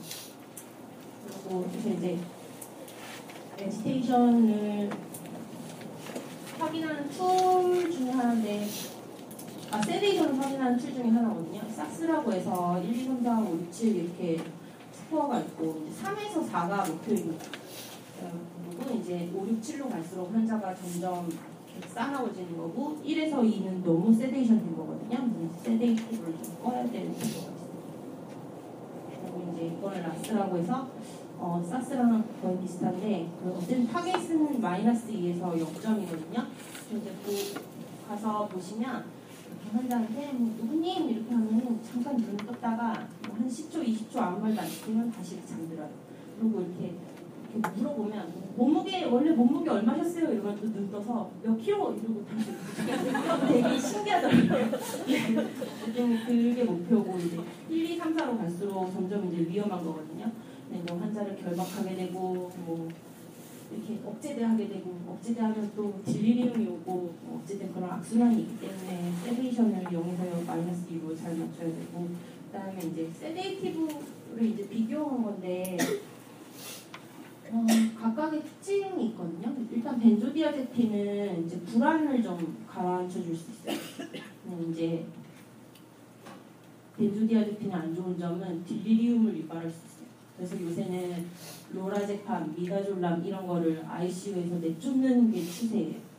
그럼 뭘로 세데이션을 할 것인가? 그래서 덱스메데토미딘이 떠오르는 다크호스인데 문제는 비급여라는 게 문제입니다. 그리고 이제 프로포폴 같은 경우에는 신경외과에서 잘 이용할 수 있거든요. 일단 끄면 환자가 빨리 깨요. 끄면 환자가 빨리 깨고 ICP를 낮추는 그런 작용이 있어요. 그래서 프로포폴이 신경외과에서 많이 쓰고 그다음에 프로포폴의 장점은 신부전이나 간부전 환자의 영향을 크게 안 받아요. 그래서 이런 것들이 장점이고 덱스메데토미딘은 간부전 환자한테 쓸 때는 좀 감량을 좀 고려를 해야 되고 그다음에 그런 점들이 있습니다. 그래서 이제 덱스메데토미딘은 이제 딜리리움이 심하거나 딜리리움 예방은 아니죠. 예방 차원에서 쓸 수 있는 약은 없고 만약 세데이티브를 선택을 해야 되는데 딜리리움 하이 리스크 다음에 이제 덱스메데토미딘을 고려해 보실 수 있습니다. 그래서 이거는 이제 부작용들인데 벤조디아제핀 이제 로라제팜 같은 경우에는 다일럼트로 프로필렌 글라이콜이 들어있는데 이제 이것들이 이제 많이 쌓이게 되면 신독성이 생기실 수 있고 그다음에 또 이제 프로포폴 같은 경우에는 프리스라고 많이 들어보셨을 거예요. 그 하이도즈를 썼을 때 보통 생기고 이거는 치사율이 33% 정도 되는 엄청 심각한 질환이거든요. 그래서 프리스 같은 부작용이 있고 그다음에 프리세덱스는 덱스메데토미딘은 그 브레디카디아가 진짜 잘 생깁니다. 그래서 조금만 증량하면 하트레이트 40으로 떨어지고 40, 30 떨어지고 끄면 또 회복되고 이렇게 되더라고요. 그래서 어쨌든 그런 부작용들을 알고 계시는 수 있고 이제 미다졸람 같은 경우에는 액티브 메타볼라이트가 있어요. 그래서 이런 경우에는 쓰면 쓸수록 관광기가 길어진다고 아까 말씀드렸잖아요. 근데 이 약도 오래 쓰기에는 좀 안 좋은 약인데 에필lep시가 있는 환자들은 미다졸람을 좀 고려를 해볼 수가 있고요. 그다음에 로라제팜 같은 경우는 그 프로필렌 글라이콜에 의한 에시도시스나 네프로톡시시티가 있을 수 있고, 그다음에 디아제팜은 볼루스로만 쓰고 이제 인퓨전을 하지 않죠. 그리고 미다졸람이랑 디아제팜 같은 경우에 이제 리포필릭해서 온셋이 빠진 게 특징입니다. 그리고 프리세덱스 같은 경우에는 아까 말씀드렸듯이 브레디카디아나 하이퍼텐전이 생길 수 있는데 로딩 도우즈를 줄 때도 하이퍼텐전이 생기는 경우가 있다고 하더라고요. 저는 아직 보지는 못했는데 로딩할 때 이제 혈압이 뚝뚝 떨어지는 건 봤거든요. 어쨌든 좀 혈압이 불안정한 환자한테는 로딩을 안 하는 게 좋습니다. 그리고 프로포폴은 일단 인젝션 사이트에 페인이 있는데 그 환자분이 얘기하셨는데 수술하기 전에 프로포폴을 이제 마취 유도를 하셨대요. 근데 딱 약이 들어가는 순간 으악하고 소리를 질렀는데 그 이후에 기억이 안 난다고 하세요. 되게 아프다고, 네, 아프다고 하셨어요. 그리고 이제 이게 혈관 확장을 하는 작용이 있어서 저혈압이 좀 잘 생기고요. 그다음에 이제 지질이잖아요. 그래서 하이퍼트리글리세데미아가 잘 생기고 판크레아타이티스 이런 발전이 있습니다. 그리고 이제 프리스 같은 경우에는 프리스는 70 마이크로그램 per kg per minute 이상으로 썼을 때 잘 생기고요. 48시간 이상 썼을 때 잘 생기거든요. 그래서 이제 그 이상으로 그러니까 70 마이크로그램 per kg per minute이 안 넘도록 용량을 조절해줘야 되고 48시간이 넘으면 프리스가 생기는지 안 생기는지 모니터링을 약사가 잘 해줘야 됩니다. 그리고 보험 기준에 보면 1%는 3일 이내에 쓸 수 있고요. 2%는 7일 이후까지 되거든요. 그래서 왜 퍼센트마다 다른지는 잘 모르겠는데 어쨌든 보험 기준이 그렇게 된다는 것도 알아주시면 좋겠습니다. 그리고 상황 민감성 반감기는 보시면 미다졸람이나 프로포폴 같은 게 쓰면 좀 길어지는 것을 보실 수 있죠. 그래서 나중에는 이거를 꺼도 환자가 잘 안 깨는 경우가 있습니다. 그래서 오래 쓸 때는 저는 좀 주의를 해야 되고, 미다졸람 같은 경우에는 특히 신장에 관장의 환자들은 주의해서 가급적이면 안 쓰는 게 있고요. 그리고 이거는 이제 로라제팜이 나쁜 아이라는 거를 증명해주는 트라이얼들인데 결론적으로 말하면 로라제팜은 매우 안 좋고 프로포폴이나 프리세덱스를 고려해야 된다, 세데이티브로 고려해야 된다 이런 게 이제 골자고요. 보면 로라제팜을 썼을 때 메카니컬 벤틸레이션 듀레이션이 길어지고 ICU 재원 기간도 길어지고 프로포폴도 낫다는 거고, 그다음에 덱스메데토미딘하고 로라제팜하고 비교했을 때 이제 덱스메데토미딘이 딜리리움이 안 생기고 이제 살아있는 기간이 더 길고, 그리고 코마도 덜 생기고 이런 것들이 있고, 그리고 미다졸람이랑 덱스메데토미딘이랑 비교했을 때는 딜리리움이 덱스메데토미딘이 덜 생기고, 그 다음에 세데이션을 유지하는 기간도 프리세덱스를 썼을 때 더 짧고, 그 다음에 익스투베이션도 더 잘 되고 이런 것들이 있습니다. 그래서 다 덱스메데토미딘을 찬양하는 그런 사람입니다.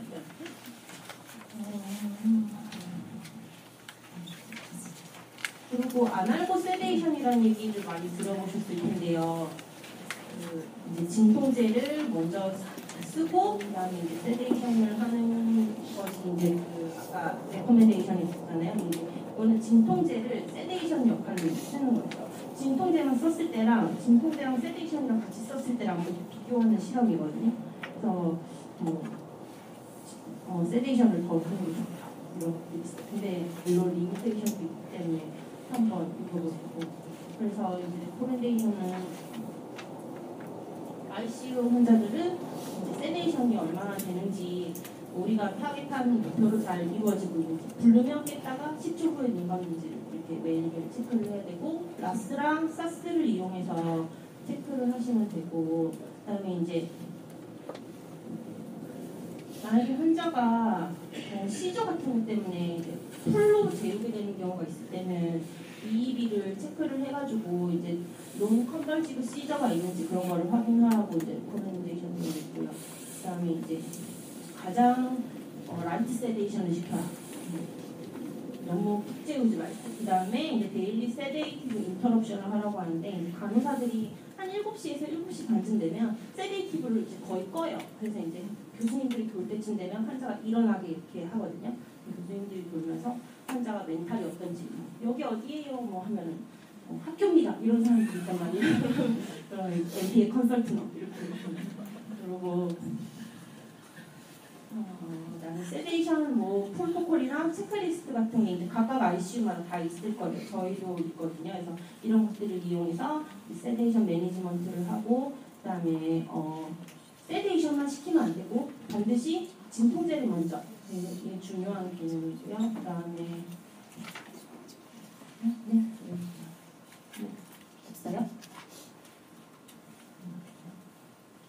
그다음에 벤조디아제핀은 가급적이면 쓰지 말고 프로포폴이나 프로스테덱스를 쓰자. 이게 레코멘데이션입니다. 그다음에 딜리리움에 관한 내용인데 딜리리움은 사실 가족들도 충격을 많이 받고 간호사들도 굉장히 힘들고 환자 아웃컴도 안 좋아지고 이런 아주 안 좋은 합병증인데요. 이 선다우닝이란 말이 정말 딱 맞는 말인데 환자가 낮엔 괜찮아요.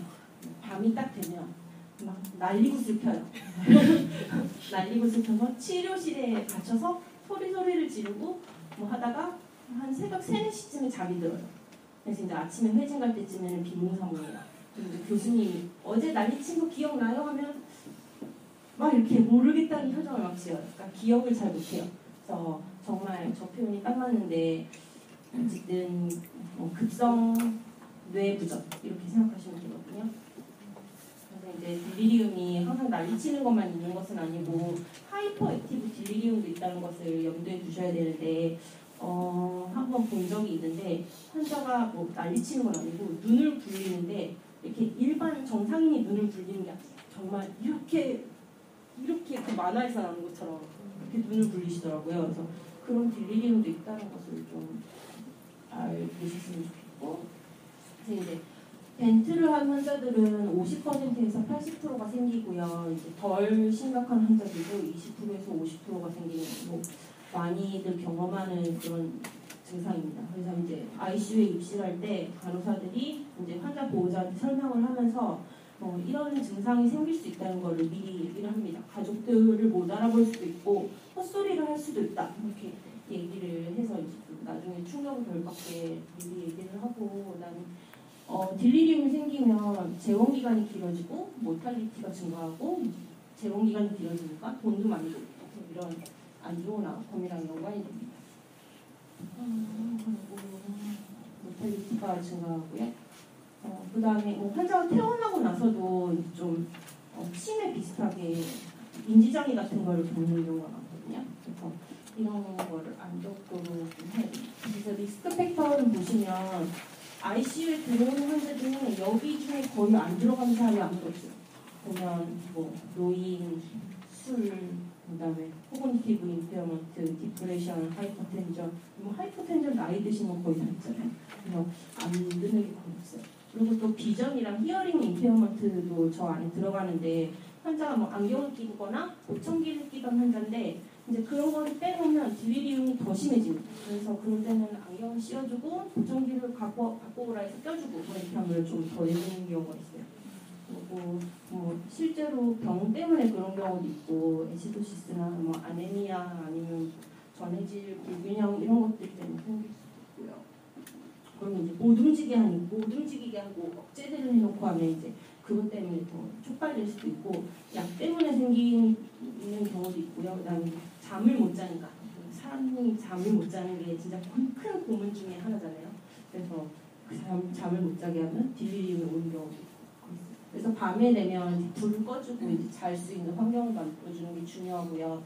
그리고 이제 그 딜리리움을 진짜 어세스하는 툴로는 캠ICU라고 있거든요. 이게 한국말이 있는데 한국말이 더 어려워요. 보시면 환자가 갑자기 뭐 멘탈 스테이터스가 변했냐 해서 안 변했으면 딜리리움 아니에요. 변했으면 밑으로 내려가서 집중을 잘 하는지 못하는지 이런 걸 평가해요. 그래서 집중을 못하면 또 밑으로 내려가요. 그래서 그 라스 레벨을 봐요. 아까 제가 말씀드렸던 라스 레벨을 봐서 0점이 넘으면 무조건 딜리리움이에요. 근데 이제 라스는 0점이나 0점 미만이었어요. 그러면 이제 뭐 질문을 하죠. 돌이 물 위에 뜹니까? 뭐 이런 물고기가 바다에 삽니까? 이런 질문을 하는데 정말 뭐 상상할 수 없는 답변을 합니다. 돌이 물 위에 뜨지 그러면 뭐 막 이러면서 뭐 그럴 때는 그러니까 멀쩡하신 분들은 그러니까 항상 이렇게 간호사들이 주 팀마다 이름을 물어보고 여기 어디예요 이런 걸 물어본단 말이에요. 근데 멀쩡하신 분들은 막 욕을 하시면서 대체 내 이름 몇 번을 물어봅니다. 그래서 막 너네는 뭐 건망증이야 이러면서 욕을 하시는 분은 제정신이고 뭐 남의 이름 얘기하고 뭐 남진이야 막 이런 사람들이 있어요. 그래서 그런 분들은 NP의 컨설트가 그래서 한글판이고요. 그리고 이제 ICD-SC라고 해서 거의 뭐 내용은 비슷합니다. 의식이 뭐 변하거나 집중을 못하거나 뭐 어쩌고 이런 내용이 있습니다. 그래서 4점 이상은 딜리리움으로 판별을 합니다. 이거 한국말로 되어 있는 건데 한국말도 어렵습니다.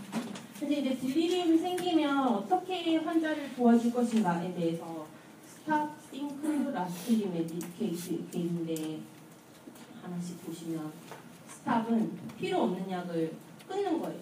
매일 약사가 사정을 하고 왜 이 약을 쓰는지 그래서 필요가 없으면 끊는 겁니다. 그래서 이걸 또 필요 없는 메디신을 정리해주는 것도 의료진이 되게 고마워하거든요.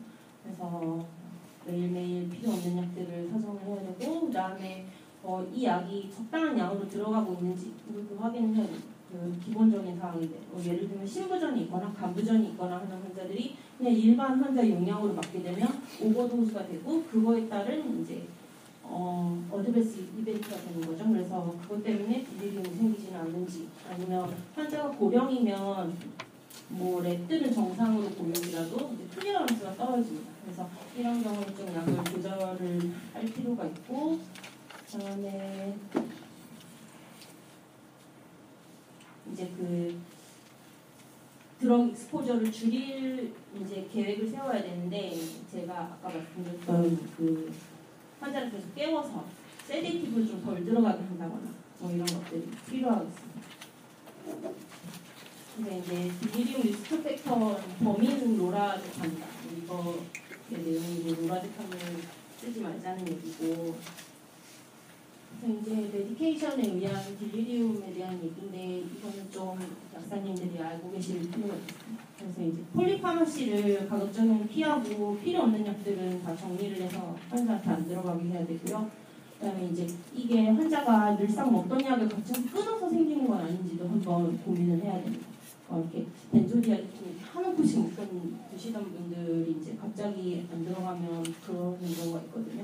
그리고 안티콜리너직 에이전트는 가급적이면 쓰지 말자. 그 다음에 벤조디아제핀은 쓰지 말자. 로라제팜 특히 쓰지 말도록 해야 되고 이제 그 전날 밤에 환자가 에스테이션을 부렸다고 이제 로라제팜을 쓰면 간호사랑 교수님이랑 싸우는 거죠. 왜 이걸 줬냐 하면서 너는 기본도 모르냐 뭐 하면서 그런 데서 좀 곤란하긴 한데 좀 그런 거를 못 쓰도록 준비를 잘 해야 돼요.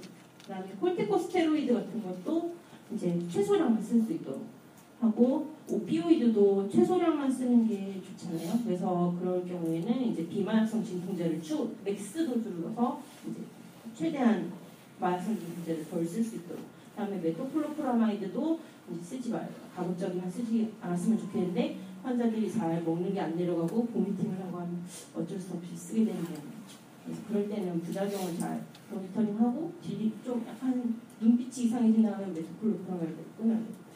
그리고 H2 블로커 같은 경우에는 이것도 신경독성이 있거든요. 그래서 만약에 이거를 맞는 환자가 딜리리움이 왔을 때는 PPI로 한번 바꿔보는 걸 고려를 해야 되는데 보험 문제가 있죠. 그리고 케프라를 쓰는 환자들은 다른 안티컨벌전트로 체인지를 고려를 해야 되고 그다음에 항생제가 참 끊기 힘듭니다. 그 어떤 경우가 있었냐면 환자가 이제 원래 AKI가 와서 투석을 했어요. 근데 이제 메로페넴을 QD로 맞았어요. 근데 이제 AKI가 호전이 되면서 이제 증량을 할 때가 있어요. 근데 이제 교수님 이제 신기능이 좋아지니 슬슬 증량을 해야 되지 않겠습니까? 나도 그건 알고 있는데 뭐 끊자니 불안하고 안 끊자니 그렇고 약사님 내 마음 알지 이러면서 그래서 이 끊는 게 참 두려운 일이더라고요. 가보니까. 그래서 어쨌든 흐지부지 환자는 신기능이 호전되지만 큐리로 맞다가 나중에 균이 나왔는데 슈도모나스가 나왔거든요. 근데 모든 걸 다 감수성이 있는데 메로페넨만 레지스턴스가 나왔어요. 그래서 이런 별로 안 좋은 케이스인데 어쨌든 그래서 안티를 끊을 수 있을 때 확실히 끊고 해야 됩니다. 하지만 참 두렵습니다. 제가 어떤 경험이 있었냐면 에녹사파린을 신부전 환자한테는 이제 감량해서 투여하는 게 권장이 되거든요. 근데 이제 심장이 나쁜 노인분이었어요. 할아버지였는데 그래서 이제 에녹사파린을 감량을 했어요. DVT가 올 거예요. 그래서 굉장히 죄송스러운 마음이었는데 어쨌든 교수님은 그냥 뭐 헤파린 써도 DVT 생길 수 있다 이렇게 뭐 말씀하시면서 괜찮다고 하긴 했는데 어쨌든 중재하면서 실패하고 안 좋아지는 경우가 있거든요. 그럴 때는 참 곤란하긴 한데 조심스럽게 하시기 바랍니다. 강하게 말씀했다가 뭉뚱그려서 얘기하는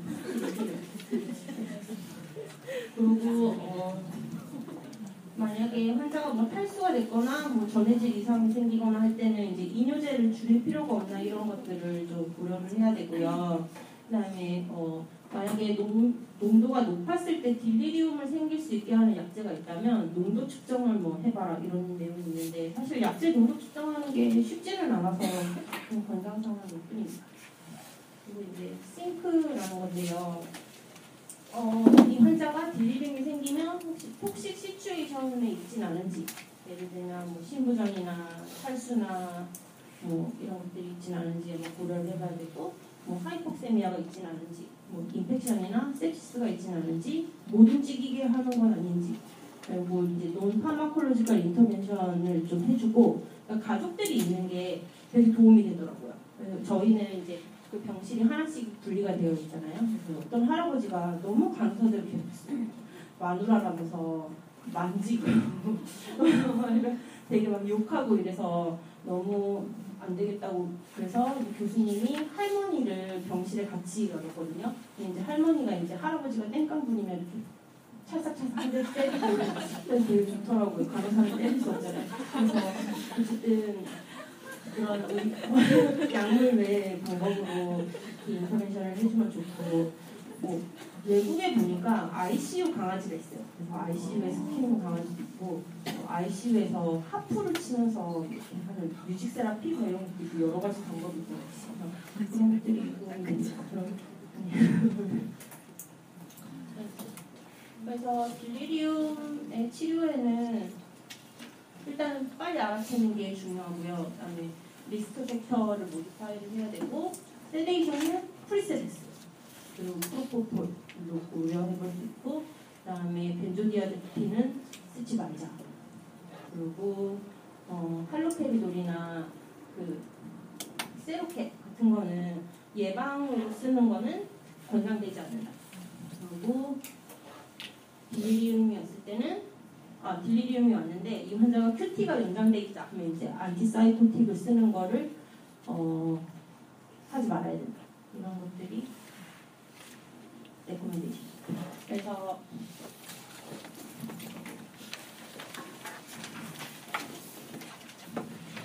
그 안티사이코틱을 쓰기 전에 한번 ECG를 베이스라인 ECG를 잰 다음에 이제 이 ECG가 변하는지를 뭐 모니터링 해야 된다. 뭐 이런 내용들이 있고요. 그리고 뭐 안티사이코틱이랑 이제 그 QT 인터벌에 대한 내용들이 많고 안티사이코틱은 할로페리돌, 뭐 프에티아펜, 올라자핀 이런 것들을 쓸 수 있다고 되어 있고요. 이제 이 약들의 특징이거든요. 눈여겨볼 수 있는 것은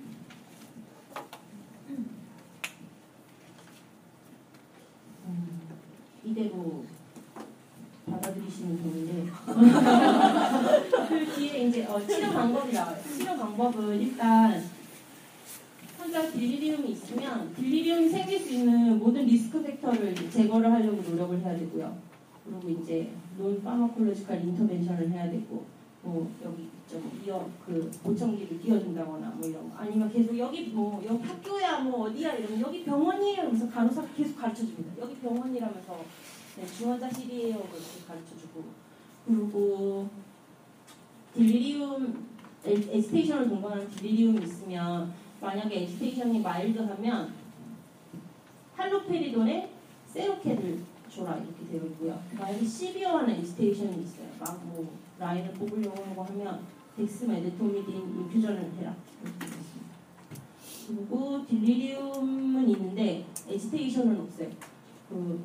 헛소리는 막 하시는데 뭔가 이렇게 액션을 취하지 않으시는 분들은 그냥 좀 지켜보면 되고.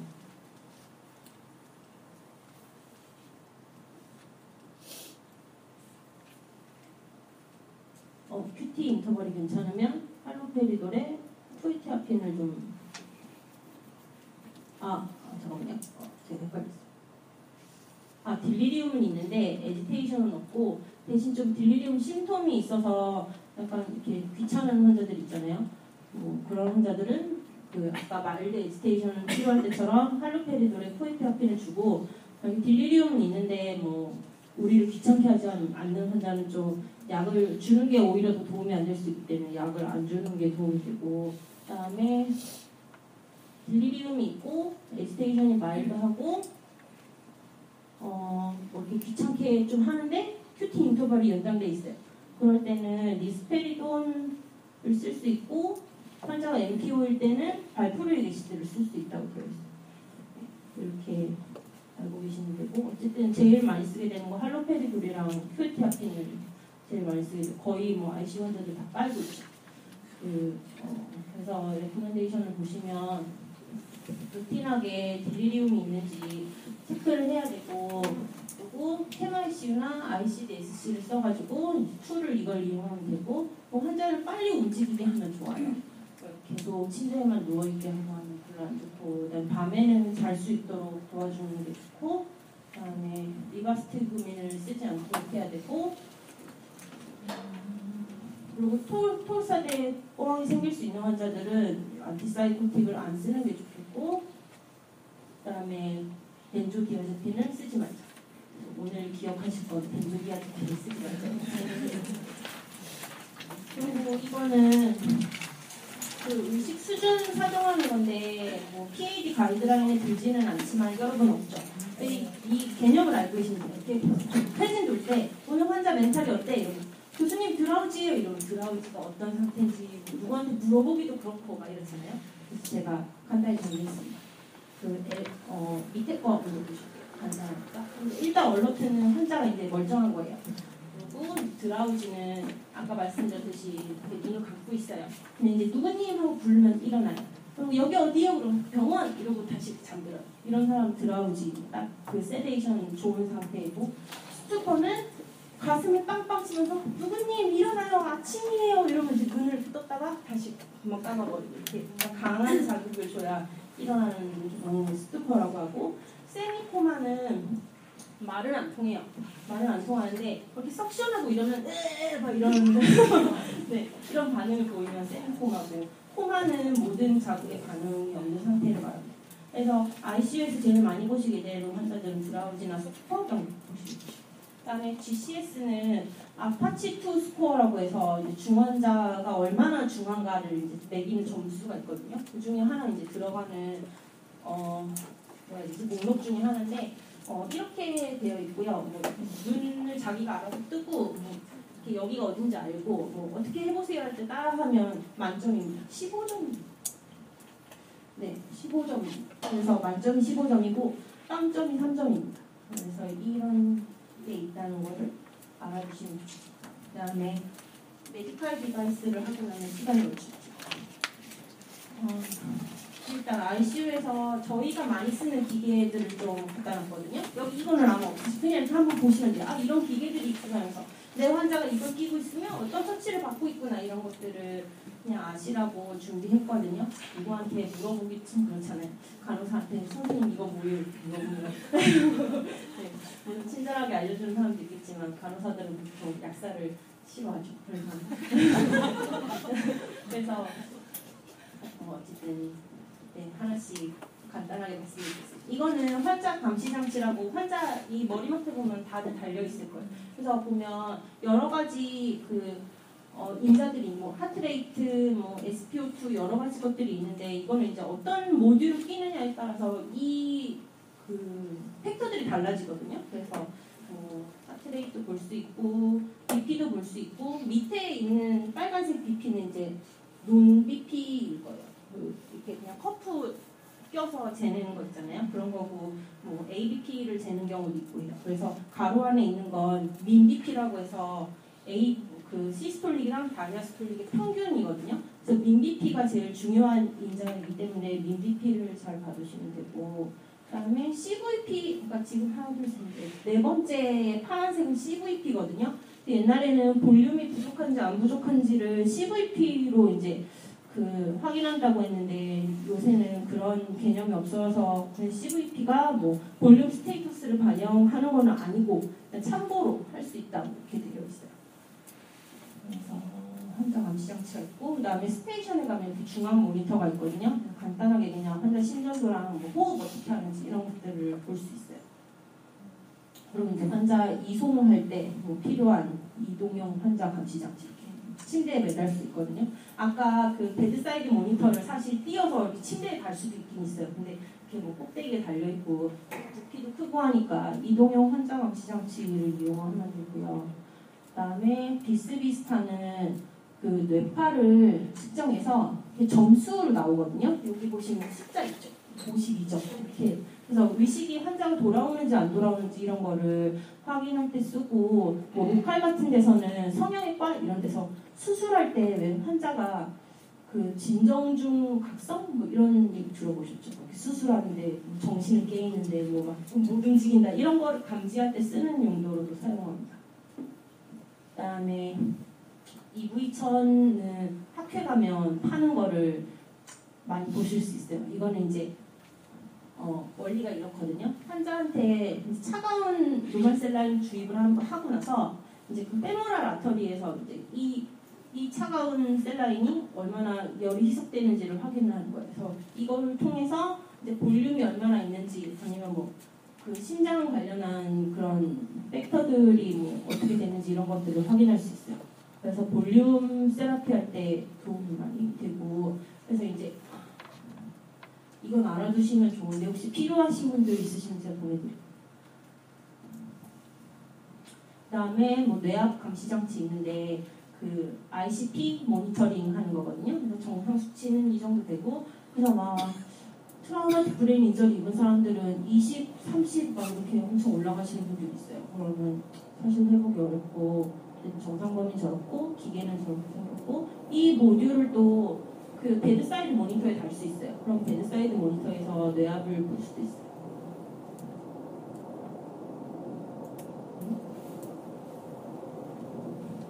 그리고 인공호흡기는 아마 병원마다 갖고 계신 거는 다 틀릴 거예요. 저희 병원에는 해밀턴이랑 PB 거를 쓰는데 이 둘의 차이는 그냥 삼성 핸드폰, LG 핸드폰 이런 느낌이고 해밀턴 같은 경우에는 네뷸라이저 할 수 있는 게 저 안에 내장이 돼 있어요. 얘는 PB는 네뷸라이저를 따로 이렇게 서킷에 연결해줘야 되거든요. 그런 차이가 있고요. 그다음에 옵티플로우라고 많이 들어보셨을 거예요. 그냥 나잘 오투를 끼면 이게 FiO2를 최대 0.4까지밖에 못 주는데 옵티플로우 같은 경우에는 1.0까지 줄 수 있거든요. 그래서 산소를 공급할 수 있고 그다음에 환자가 이제 입이 편하잖아요. 그래서 말도 할 수 있고 먹을 수도 있고 해서 환자의 정신 건강에도 굉장히 도움이 되고 그다음에 이게 그냥 나잘 오투를 하면 엄청 건조하대요. 그래서 왜 ICU에 바셀린 처방이 나는 경우가 있잖아요. 코 안에 이렇게 바르는 거거든요. 나잘 오투할 때. 그래서 이거는 이제 휴미디파이도 되고 이제 따뜻하게 공기가 데워지고 해서 이제 그런 쪽에서도 이제 좀 편안합니다. 근데 이제 벤트를 떼고 나서 옵티플로우로 이제 넘어가고 나중에 옵티플로우 떼고 이런 경우가 많아요. 그래서 보시면 이제 코에 끼는 게 있고 트라 환자한테 적용할 수 있고 이렇게 두 가지 버전이 있습니다. 그다음에 이거는 쿨링 패드거든요. 아니면 환자들 CPR 하고 나면 하이포서미아 세라피라고 들어보셨을 거예요. 이렇게 좀 뇌가 충격을 안 받게 좀 심부 체온을 차갑게 해주는 그런 건데 이제 그거 할 때 사용하는 거고 기계가 엄청 커요. 저를 보시면 있겠지만 보이시겠지만 기계가 좀 크고 아니면 수술장에서 환자 수술할 때 그 수술장은 사실 좀 덥거든요. 왜냐면 환자가 마취해 놓으면 온 체온이 떨어지고 체온이 떨어지면 그 아웃컴이 되게 안 좋아요. 그래서 이제 좀 따뜻하게 하는데 저처럼 더위 많이 타는 그 수술 서전이 있으면 막 땀을 뻘뻘 흘리고 그럴 거 아니에요. 그래서 수술할 때도 이렇게 시원하게 유지할 수 있도록 입는 용도로도 사용합니다. 그다음에 이거는 베어 허건데 그 따뜻한 바람 넣어주는 거거든요. 이게 제가 곰돌이의 베어를 스펠링을 모르신다고 그 오해하실까봐 제가 이렇게 확대해서 붙여놨는데 네, 이거는 그 CRRT나 에크모 같이 이렇게 체외순환 하는 경우에는 체온이 떨어지거든요. 유지가 잘 안 돼서 그럴 경우 이제 따뜻하게 유지할 수 있도록 이렇게 되어 있고 저 호스로 따뜻한 바람이 나와요. 그리고 이거는 혈액 주입기인데 혈액을 NS랑 섞어가지고 이 점도를 좀 낮춘 다음에 빠른 속도로 넣어주게 되는데 보시면 분당 45리터까지 들어갈 수 있어요. 엄청난 양이거든요. 그 중환자실에서 보통 메인 플루이드를 시간당 80ml에서 120ml, 많이 맞으면 120ml, 150ml 이렇게 맞아요. 그래서 45리터는 진짜 엄청 많은 용량이에요. 그리고 그 찬 피가 들어가면 코아듈로패시 같은 것도 생기고 하는데 이제 따뜻하게도 데펴줄 수 있고 그다음에 공기를 디텍트해서 색전증 예방도 할 수 있고 그다음에 이제 빨리 많이 넣다 보면 혈관이 이제 좀 압력이 생길 거 아니에요. 그래서 이제 혈관 압력 같은 것도 센서가 측정할 수 있습니다. 그리고 CRT는 이렇게 생겼는데 왼쪽 거는 그 갬브로 거. 네, 그래서 해모족이나 그 뭐지? 폭실리움 요거 두 개를 돌릴 수 있고 그다음에 멀티필트레이트는 카비 거거든요. 그래서 멀티빅을 돌릴 때 쓸 수 있습니다. 요새는 거의 프리즈마 플렉스를 많이 쓰는 그다음에 약물 주입하는 그 인퓨저들인데요.